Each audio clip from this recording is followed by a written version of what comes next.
Hi Aries, welcome to your quantum reading. This is for Aries Sun Moon Rising. Welcome to my cross watchers. Cross watcher, you could be dealing with an Aries. The message could be for you. Feel free to take it however it resonates with you in your situation. Keep in mind, these are general and timeless readings. Everything you need to access is down below in my description box. My website link and Instagram handle, all that good stuff is down below. I just post more things on quantum physics and crazy crap that I play around with over there, so you can jump over there if you would like. And always remember to never give your power away over to tarot. You have full control over your life, your choices, and your decisions. So keep that in mind as well. And yeah, thank you guys so much for liking, subscribing. Thank you for all the ways you've just been here and supported the channel. Let's dive in. How appropriate. Okay. All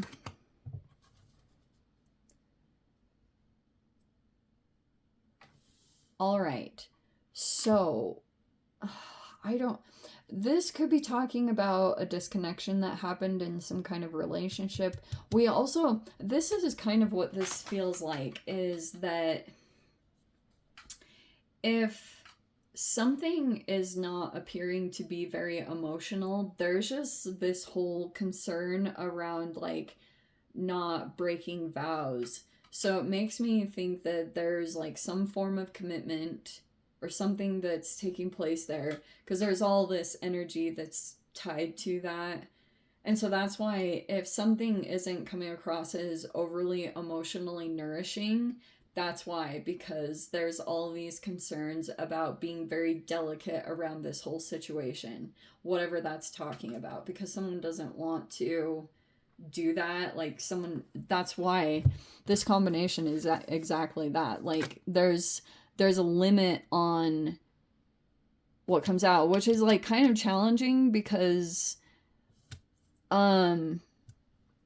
is like there's this desire here for something to not crack, or there's like a foundation here that you don't want to, like you don't want it to get broken or get cracked. And so it's like that could be, if this is coming from you or this is an external person, however this is playing out, because these are archetypes, so they can either represent multiple people in the environment, each individual person and their contribution in some kind of situation, but this is why that is like that. And you could recognize that, or another person does, that there's like this, like not wanting to disturb this or not wanting to create this kind of situation where it actually cracks a foundation or it breaks something or like disturbs that. So that's why, because it's almost like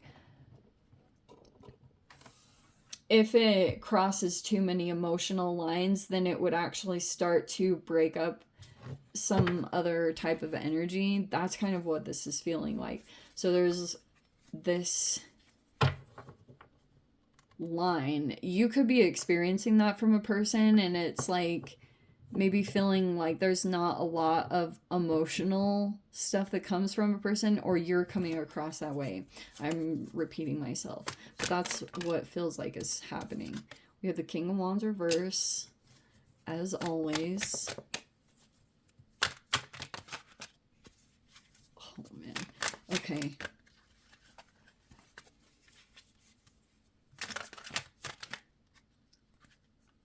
Let's see here. We have the Justice in the reverse. We have the Star card. Okay, that's actually really good. We have the Nine of Wands in reverse. And the Eight of Swords in the upright. Okay. In the recent past, there was a person that was feeling trapped, but it was really only in their mind. That this card always cracks me up because it's like the way they depict it. It's a person that thinks they're trapped, but they can just walk right alongside there and they're out of the situation.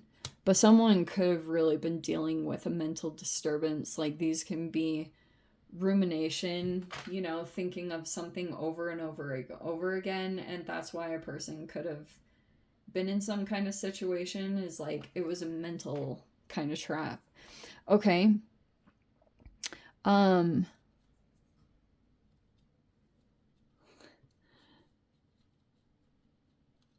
right. So here was the other part of the situation. Whether you're male or female, and I say this a lot for you guys, take whichever card you want to resonate with, whether you're male or female, take whichever, because your opposite sign is Libra, and you're obviously a fire sign, so feel free to take whatever happened here.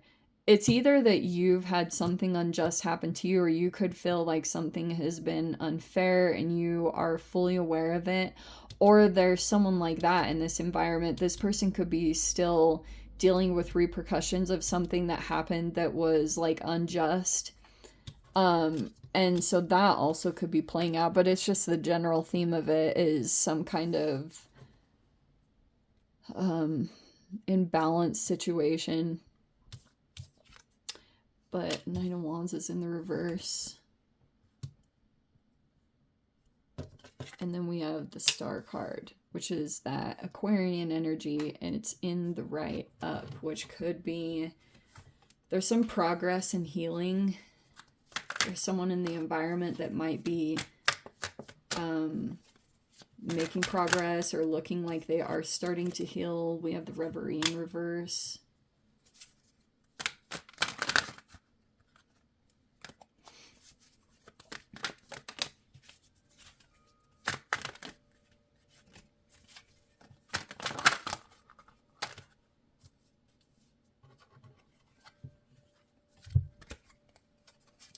We have the Hanged Man.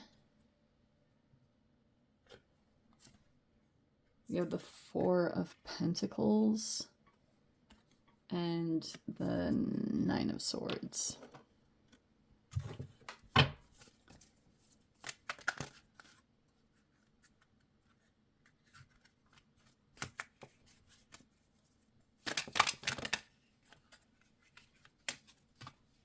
I wanted to get one more for the...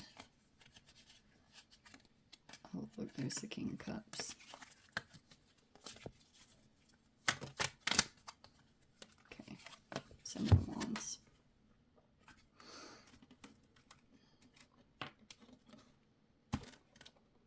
Okay, so...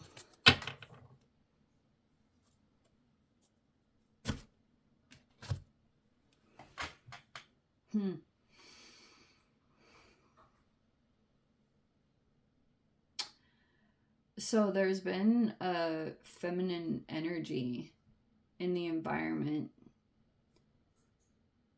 unseen.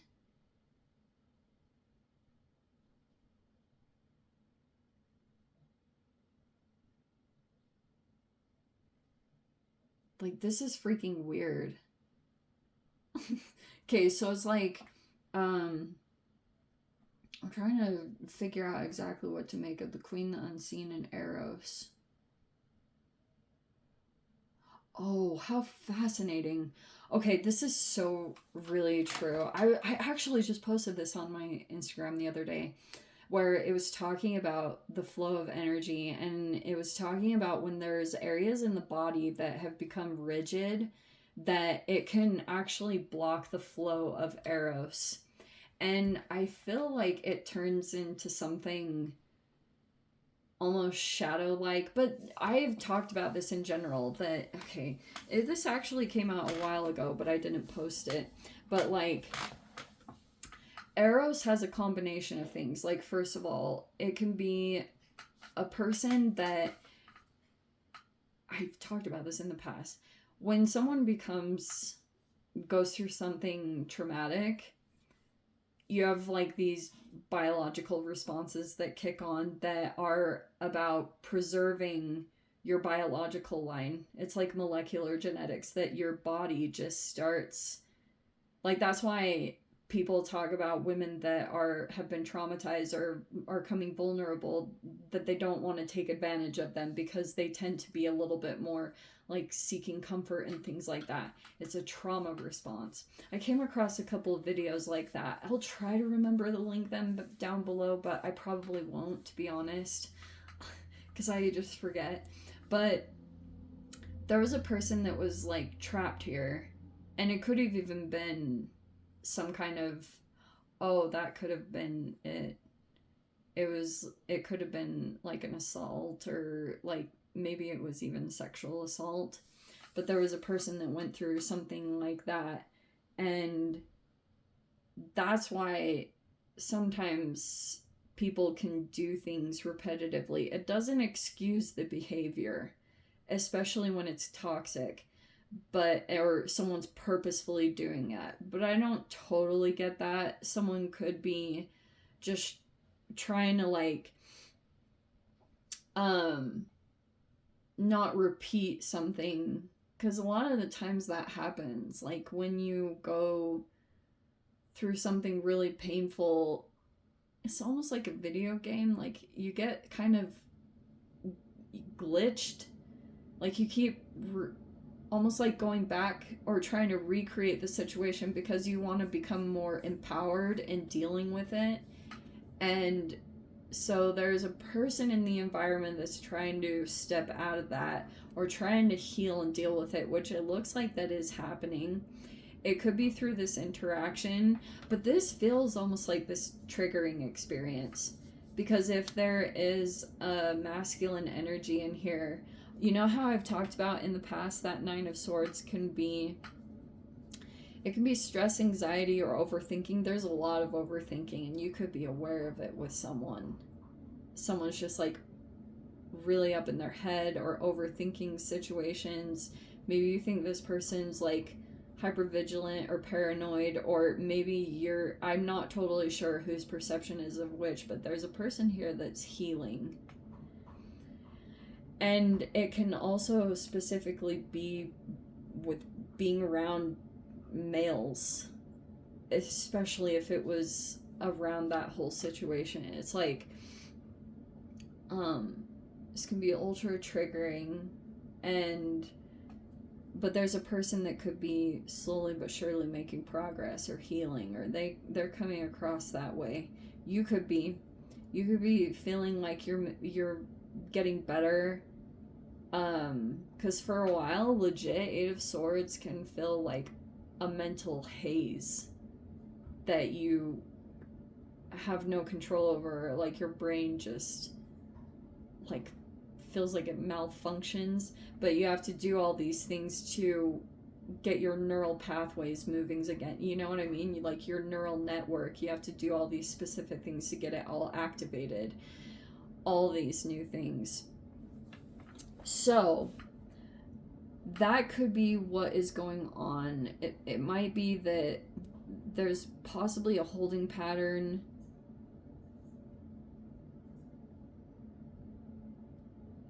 Also, if there's something going on financially here. So there's a person that could be holding back right now, but it's not like this.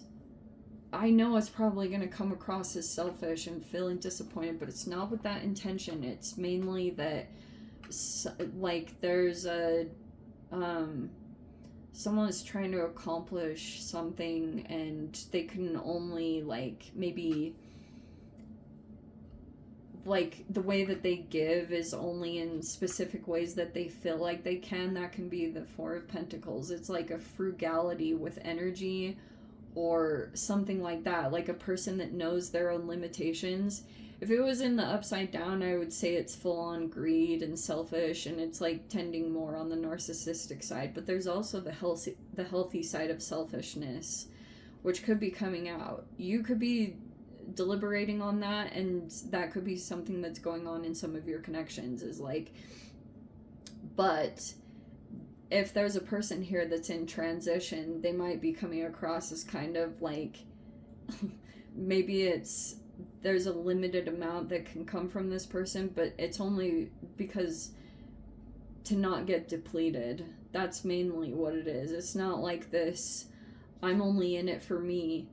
A lot of the times when you're dealing with a person that's generally over generous or gives too much and then gets depleted, they'll go through rounds of guilt by not giving or being generous to certain situations. But it's like, that's pretty common. There's a person that might just know their limitations, which you might too. You might be like, this is where the limit is.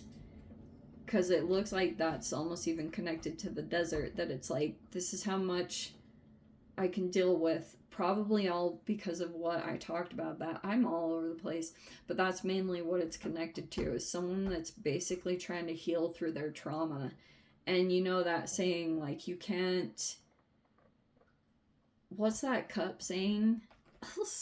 I'm terrible at remember sayings. It's like, you can't give from if your cups aren't filled.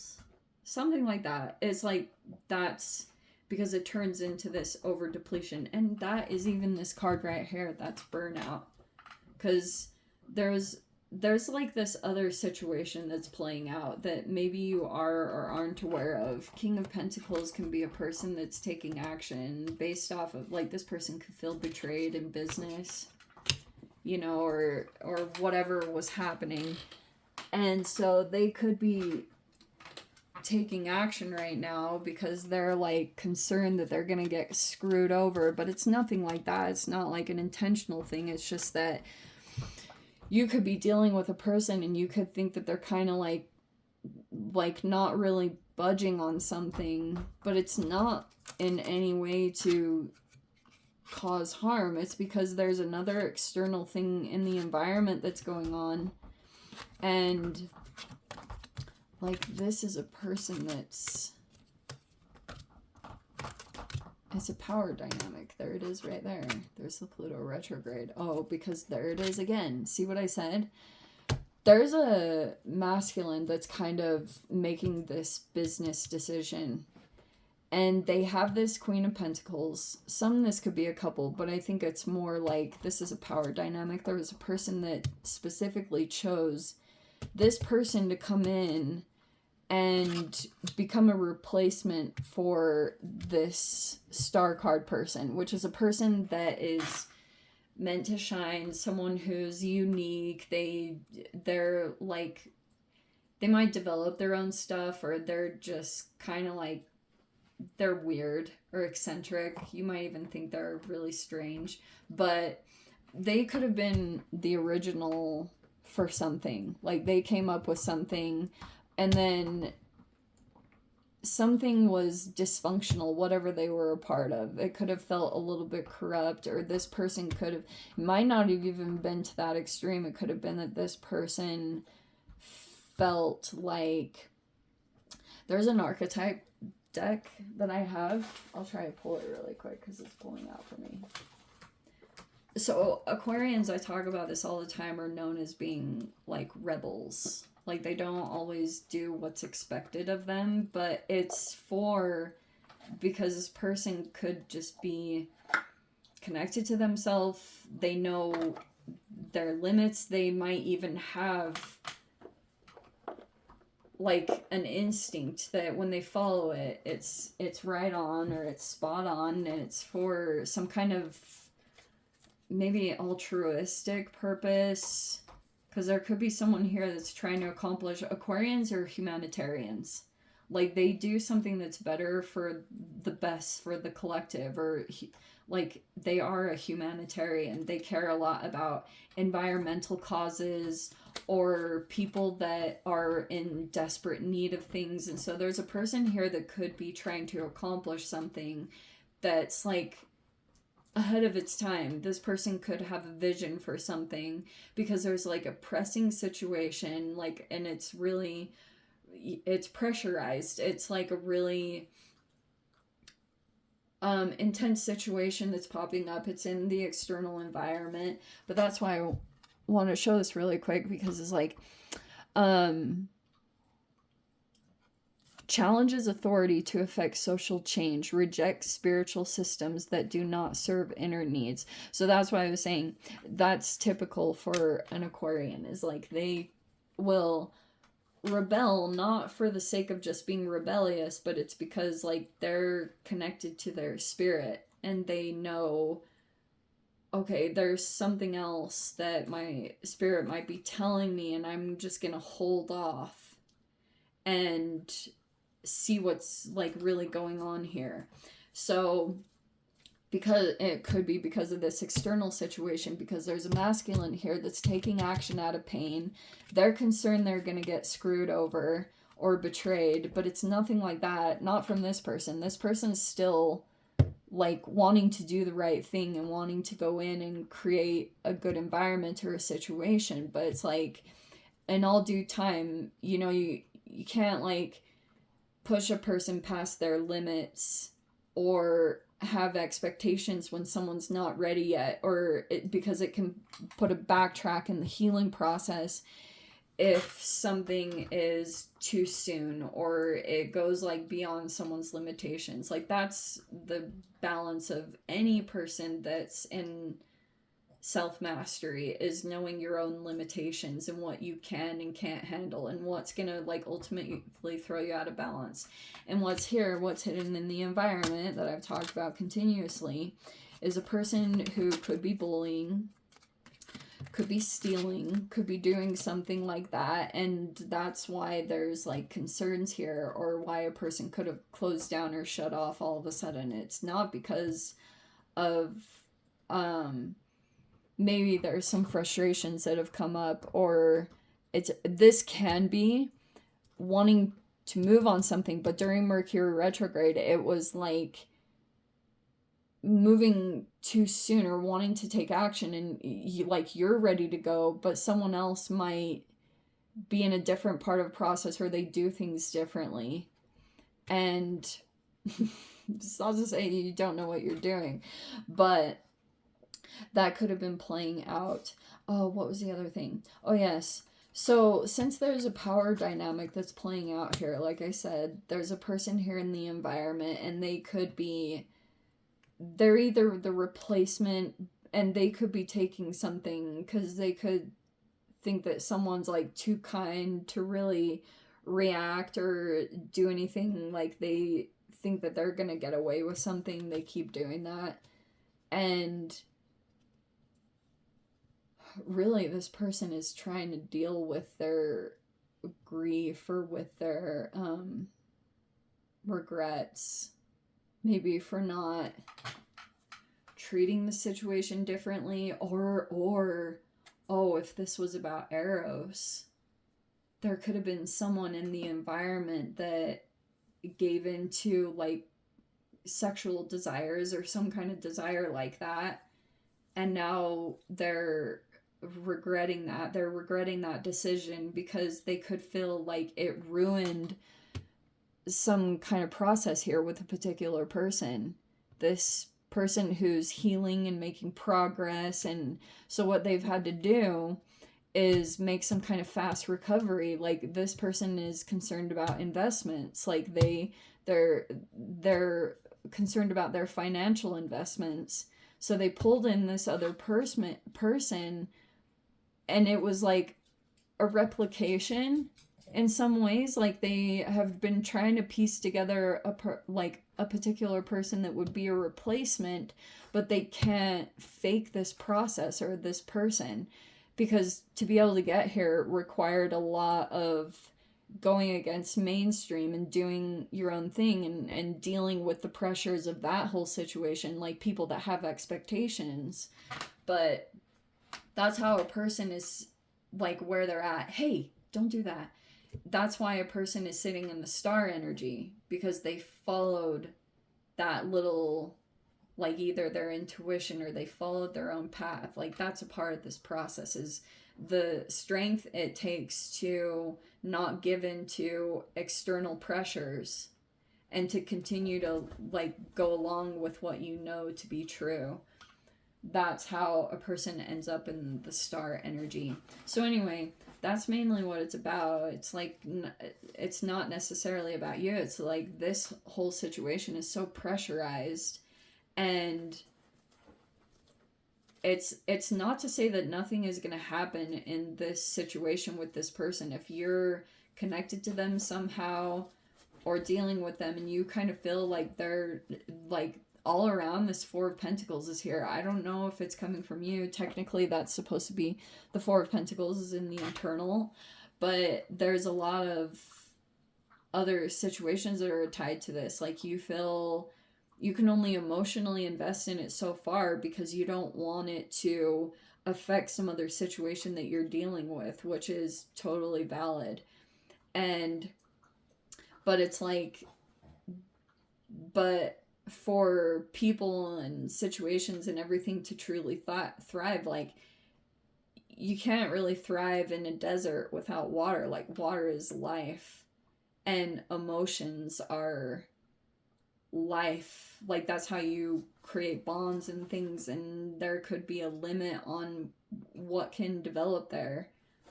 And yeah, it's just like, this is a lot of moving pieces, and it's not to say that it has to like stop. It's just, there's also, this could be frustrating to deal with this person, because like, what happens in this healing process is this person makes progress, you know, they do well and things start moving along, and then there's an external thing that comes in. There's a person that, it's like, you know how if your situation feels like it's moving along, then you can actually start healing and making progress. But if a toxic situation continues to come up more and more because someone's either stalking or sending people in or causing this person to get all reactionary and everything, it's like, then you're like, what the heck? This person, maybe at times it seemed like they're backtracking, or they like get dysregulated all of a sudden, and it's like, holy shiz.